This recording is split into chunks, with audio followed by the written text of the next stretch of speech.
భారత ప్రభుత్వంలో అసలు పవర్ ఎవరి చేతిలో ఉంటుంది? రాష్ట్రపతి చేతిలోనా?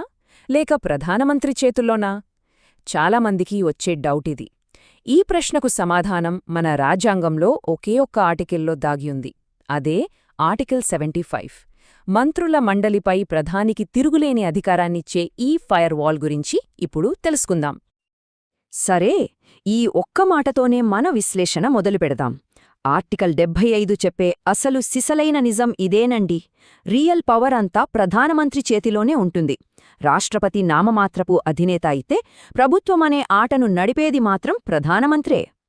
అయితే ప్రధాని మాట ఎలా లాస్ట్ వర్డ్ అవుతోంది? ఈ అధికారం యొక్క అసలు స్వరూపాన్ని అర్థం చేసుకోవాలంటే ఓ మంచి పోలిక చూద్దాం. ఆర్టికల్ 75 సారాంశాన్ని ఒక్క మాటలో చెప్పాలంటే ఇదిగో ఇలా చెప్పొచ్చు: మంత్రులందరూ ప్రధాని చేతిలో ఉన్న మట్టి కుండల్లాంటివాళ్లు. ఆయనకు నచ్చినట్టు వాళ్లను తయారు చేయొచ్చు, నచ్చిన చోట పెట్టొచ్చు, లేదా అవసరం లేదనుకుంటే పగలగొట్టనువచ్చు. అంటే వాళ్ల ఉనికి పూర్తిగా ప్రధాని దయమీదే ఆధారపడి ఉంటుందన్నమాట. సరే, ప్రధానికి ఇంత పవరిచ్చే ఆ రూల్స్ ఏంటి? ఆర్టికల్ 75లో ఉన్న 6 ముఖ్యమైన సూత్రాల్ని ఇప్పుడు ఒక్కొక్కటిగా చూద్దాం. ఇక్కడ మనం క్లియర్గా అర్థం చేసుకోవాల్సిన విషయమేమిటంటే, మంత్రుల్ని అపాయింట్ చేసే విషయంలో రాష్ట్రపతికి సొంతంగా ఎలాంటి చాయిస్ ఉండదు. ప్రధాని ఎవరి పేరు చెప్తే వాళ్లే మంత్రి అవుతారు, అంతే. ఇక అన్నిటికంటే ముఖ్యమైన పాయింట్ ఇదే. అసలు పవర్ అంతా ఈ ఒక్క లైన్లోనే ఉంది. ప్రధాని అభీష్టం అంటే ఏంటి? సింపుల్గా ప్రధానమంత్రికి నచ్చినంతకాలమే ఏ మంత్రి అయినా పదవిలో ఉండగలరు. అంటే ఏ క్షణంలోనైనా ఎవరినైనా తీసేసే పూర్తి అధికారం ప్రధానికి ఉంటుందన్నమాట. ఈ మాటలు వింటే చాలు, ప్రధాని కోపానికి గురైతే పరిస్థితి ఎలా ఉంటుందో అర్థమవుతుంది. మంత్రి పదవి అనేది కంప్లీట్గా ప్రధాని దయమీద ఆధారపడి ఉంటుందనే దానికి ఇంతకంటే మంచి ఉదాహరణ అవసరం లేదు. అంటే ప్రభుత్వం చేసే ప్రతి పనికి మంత్రులందరూ కలెక్టివ్గా లోక్సభకు జవాబు చెప్పాలి. ఒకవేళ మంత్రివర్గం లోక్సభలో మెజారిటీని అంటే వాళ్ల నమ్మకాన్ని కోల్పోతే ఇక అంతే, ప్రధానితో సహా మొత్తం ప్రభుత్వం రాజీనామా చేయాల్సిందే. ఇంకో ముఖ్యమైన రూలేంటంటే, ఎవరైనా మంత్రిగా అపాయింట్ అయినప్పుడు వాళ్లు ఎంపీ కాకపోతే 6 నెలల్లోగా ఏదో ఒక సభకు ఎన్నికవ్వాలి. ఒకవేళ ఆ టైంలో గెలవలేకపోతే ఇక ఆటోమేటిక్గా వాళ్ల మంత్రి పదవి పోతుంది. మంత్రుల జీతాలు, అలవెన్స్లు వాళ్లే డిసైడ్ చేసుకోలేరు. వాటిని పార్లమెంటే ఒక చట్టం ద్వారా ఫైనల్ చేస్తుంది. ఇది వాళ్ల ఫైనాన్షియల్ వ్యవహారాలపై ఒక చెక్ లాంటిదన్నమాట. సో ఈ రూల్స్ అన్నీ కలిపి చూస్తే ప్రధానమంత్రికి ఒక ఫైర్ వాల్ లాంటి పవర్నిస్తాయి. మంత్రివర్గంపై ఆయన కంట్రోల్ అనేది అబ్సల్యూట్, దానికి తిరుగులేదు. అయితే మన రాజ్యాంగ నిర్మాతలు ఒక్క వ్యక్తికి ఇంత అపారమైన అధికారాన్ని ఎందుకు ఇచ్చారు? దీని వెనుక ఉన్న కారణమేంటి?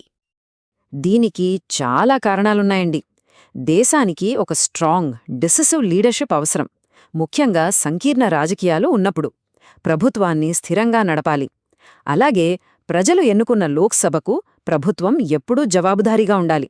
ఇలాంటి ప్రాక్టికల్ రీజన్స్ వల్లే మన రాజ్యాంగ నిర్మాతలు ఈ అధికారాన్ని ప్రధానికి కట్టబెట్టారు. సరే, మన రాజ్యాంగం అమల్లోకి వచ్చినప్పటినుంచి ఇప్పటి వరకు ఆర్టికల్ 75కి చేసిన ఒకే ఒక్క అతిపెద్ద, అతి ముఖ్యమైన మార్పు గురించి ఇప్పుడు చూద్దాం. ఒకప్పుడు ఎలా ఉండేదంటే, రాజకీయ అవసరాల కోసం మిత్రపక్షాలని కూల్గా ఉంచడానికి అవసరం ఉన్నా లేకపోయినా మంత్రి పదవులు పంచిపెట్టేవాళ్లు. దీన్నే జంబో క్యాబినెట్ అనేవాళ్లు. దీనివల్ల పబ్లిక్ డబ్బు విపరీతంగా వేస్ట్ అయ్యేది. ప్రభుత్వ ఖజానాపై ఇదొక పెద్ద భారమైపోయింది.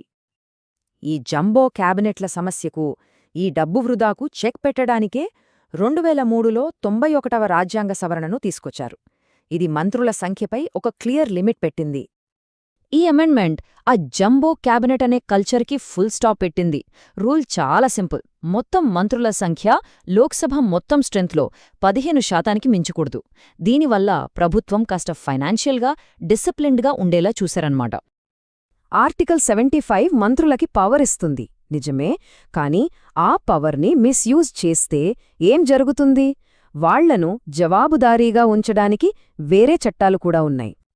ఉదాహరణకు కొత్తగా వచ్చిన భారతీయ న్యాయ సంహిత అంటే బిఎన్ఎస్ చట్టాన్ని చూస్తే అవినీతి, అధికార దుర్వినియోగం లాంటి నేరాలకు శిక్షల్ని చాలా కఠినతరం చేశారు. కరప్షన్ డెఫినిషన్ని ఇంకా బ్రాడ్ చేశారు. గవర్నమెంట్ రికార్డుల్ని డిజిటల్గా మిస్యూజ్ చేసిన నేరమే అన్నారు. అంతేకాదు, పబ్లిక్ సర్వెంట్స్ తప్పు చేస్తే వేసే పెనాల్టీలను డబుల్ చేశారు. సో ఇది మంత్రుల అధికారంపై ఒక ముఖ్యమైన చెక్ లాగా పనిచేస్తుంది. సరే, ఈ పవర్ అకౌంటబిలిటీ సిస్టంలో ఒక సాధారణ పౌరుడిగా మన పాత్ర ఏంటి? ఒక మంత్రి తప్పు చేస్తున్నారని అనిపిస్తే ఒక పౌరుడిగా మనం ఏం చెయ్యొచ్చు? చాలా మార్గాలున్నాయి. హైకోర్టులో పబ్లిక్ ఇంటరెస్ట్ లిటిగేషన్ అంటే పిఐఎల్ వేయొచ్చు. రిట్ పిటిషన్ ఫైల్ చెయ్యొచ్చు. లేదా లంచం, భూకబ్జా, పబ్లిక్ డబ్బుల్ని దుర్వినియోగం చేయడం లాంటి నేరాలపై నేరుగా కంప్లైంట్ ఇవ్వచ్చు. మన రాజ్యాంగం మనకు ఈ హక్కునిచ్చింది. అయితే ఈ అధికారం ఒక బాధ్యతతో కూడుకున్నది. దీన్ని చాలా జాగ్రత్తగా వాడాలి. ఎందుకంటే ఒక మంత్రి గురించి కావాలని ఫేక్ పోస్టులు పెట్టడం, మంత్రిలాగా నటించడం, నకలీ గవర్నమెంట్ ఆర్డర్లు క్రియేట్ చేయడం, లేదా ఉద్దేశ్యపూర్వకంగా తప్పుడు ఫిర్యాదులు చేయడం ఇవన్నీ కూడా చాలా సీరియస్ నేరాలు. వీటికి 3 నుంచి 10 ఏళ్ల వరకు జైలు శిక్ష కూడా పడొచ్చు. సో పవర్ ఉంది కదా అని మిస్యూజ్ చేయకూడదు. సో ఫైనల్గా చెప్పాలంటే ఈ యొక్క వాక్యం ఆర్టికల్ 75 సారాన్ని పర్ఫెక్ట్గా చెప్తుంది. భారత ప్రభుత్వంలో అసలైన అధికార కేంద్రం ఎక్కడ ఉంది, మంత్రుల భవిష్యత్తు ఎవరి చేతిలో ఉందనేది ఇది చాలా క్లియర్గా చూపిస్తుంది.